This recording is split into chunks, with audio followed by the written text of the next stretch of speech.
안녕하십니까. 리오 왕을 번역한 양태철이라고 합니다. 지금부터 리오 왕을 읽으면서 내용과 함께, 책의 내용과 함께 여러분들에게 해설을 하려고 합니다. 리오 왕이 긴 희곡 작품이기 때문에 짧게 이렇게 해설을 통해서만으로도 여러분들은 리오 왕을 이해할 수 있는 그런 부분이 되겠습니다. 본 내용은 교보문고 전자북으로 탑재되어 있습니다. 사람들의 마음속에 아버지란 자아의 거울이며 실존 체계를 대신하는 상징입니다. 그래서 마음속에 자신의 뿌리를 지니게 하는 관점을 갖습니다. 리오 왕을 번역하면서 행복했다. 지금 했습니다. 대신에 했다로 하겠습니다. 무엇보다 가족관계를 정립할 수 있다는 생각과 더불어 원문 하나하나를 꿰뚫으면서 셰익스피어의 문학적 감성과 수사, 그리고 상상력과 시적 통찰력이 가져다주는 행복을 조금 더 상세히 느낄 수 있었기 때문이다. 과연 내가 원저자인 셰익스피어가 되어 글을 완성했다면 이런 역작을 감히 상상할 수 있을까? 그리고 시적이고 접신 방식의 글을 통해서 또 다른 세계로 이끌었을까를 고민했다. 셰익스피어 나오는 본문의 내용들이 참고가 될 수도 있기 때문에 참고가 될 것입니다. 리오 왕이 주는 교훈을 생각해 본다. 첫째, 가장 믿었던 자식들에게서 버림을 받게 된다. 왕국에 대한 상속을 원했던 첫째 고노릴과 둘째 딸 리건의 왕에 대한 사탕발림성 아부는 아버지에게서 어마어마한 상속을 받지만 리오 왕은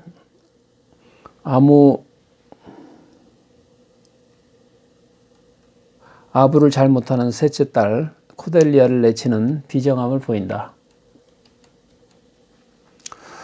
리오 왕이 평소 아끼던 코델리아에게 표현한 말이다.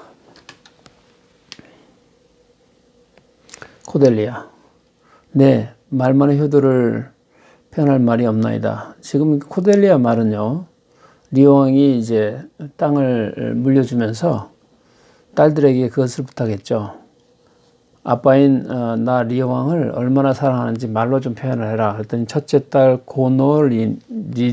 고노릴과 둘째 딸 리건은 사탕발림의 말을 합니다. 아버의 말을 한다는 거죠. 그러나 셋째 딸 코델리아는 절대 아버의 말을 할 수 없다라고 버팁니다. 그래서 그거에 따라서 내용을 지금 읽게 되는 것입니다.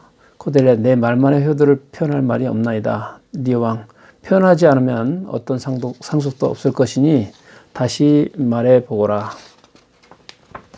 불행히도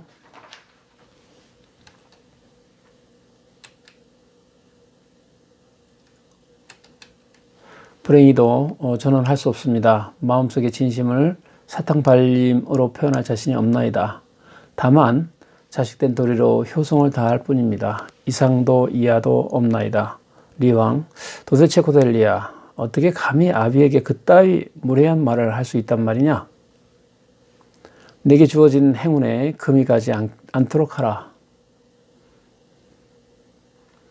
자, 이제 코델리아가 그거에 대한 아버지가 왕이지만 코델리아가 대답하죠. 아바마마는 저희를 낳으시고 기르시고 사랑해 주셨나이다. 보답하는 것은 그저 자식된 도리이며 의무이나이다. 기꺼이 순종하고 사랑하며 존경하나이다. 언니들이 아바마마를 진정 사랑한다면 어떻게 배우자를 얻는단 말이옵니까? 제가 만약 혼인하게 되면 남편이 제 애정과 관심과 의무의 절반을 분명히 앗아갈 것이옵니다. 아버지를 온전히 사랑하기 위해서 저는 언니들처럼 결코 배우자를 맞이하지 않을 것이옵니다. 진심으로 한 말이냐 내 아바마마. 어쩜 어린 내가 그렇게 몰인정할 수 있단 말이냐. 나이는 비록 어리지만 진심이나이다. 자, 코델레의 진심을 볼 수 있죠. 말이 좀 투박하지만 그러면 멋대로 하거라. 리오 왕이 얘기하죠. 그리고 내 진심을 지창금으로 여기거라. 거룩한 태양의 광위 앞에서 어둠의 여신 헤커트와 밤의 신비를 두고 생명을 두고 뺏는 천재의 위대함을 두고 짐은 내 아버지로서 관심과 혈연 관계를 끊을 뿐만 아니라 영원히 널 나무로 취급하겠노라. 스키타이의 야만인, 그러니까 식욕을 채우기 위해서 자식 새끼까지 잡아먹는다는 그놈들이 더 가슴에 와닿는구나. 지금껏 딸이 했던 너보다 또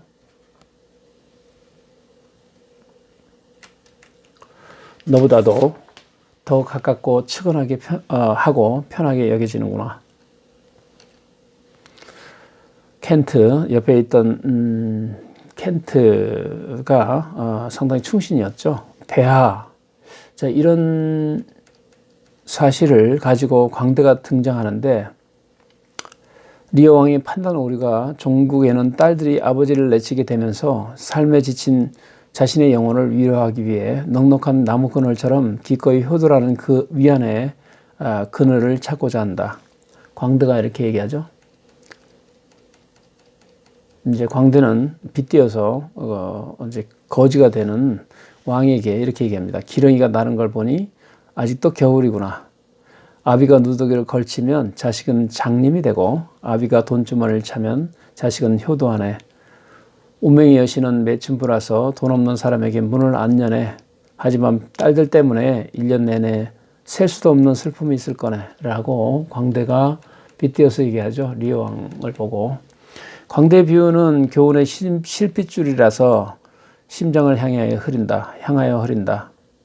한순간의 잘못된 판단은 돌이킬 수 없어서 첫째, 둘째, 셋째까지 하늘로 데려가며 리오 왕 자신까지 죽음에 이르게 되는 시대의 비극을 낳게 된다.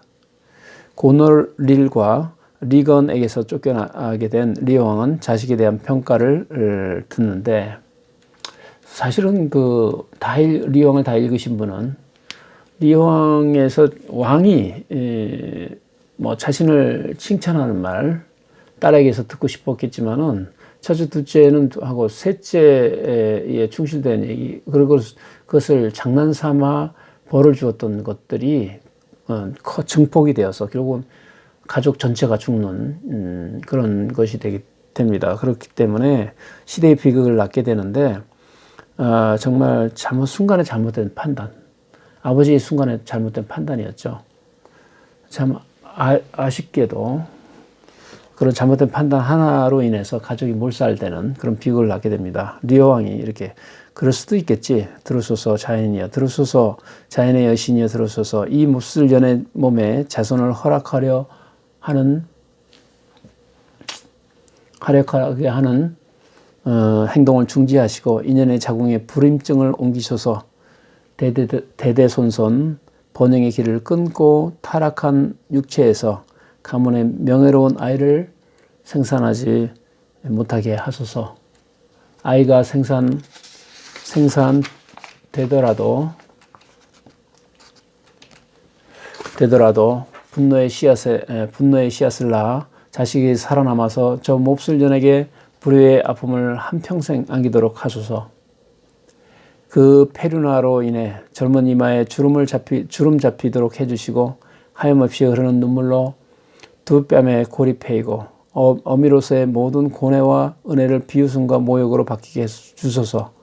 은혜를 모르는 불효자식을 두는 것이 독사에게 물리는 것보다 더 고통스럽다는 것을 깨닫게 해주소서. 얼른 가자. 이것을 떠나자구나. 자, 여기까지 일부로 하도록 하겠습니다. 리오 왕 해설이 되겠습니다. 리오 왕 해설 일부. 본책을 더 보고 싶으신 분은요, 교보문고에 보면 전자북으로 탑재되어 있습니다. 리오 왕은 참으로 읽으면 읽을수록 가슴에 와닿는 것입니다. 특별히 가족 간에 문제가 있는 있다고 생각되는 분들은 꼭 읽어보시기 바랍니다. 서로 간의 이 오해로 인해서 가족이 파멸되는 이런 모습은 있어서는 안 되겠죠. 그러나 이야기를 통해서 힐링은 됩니다. 그러므로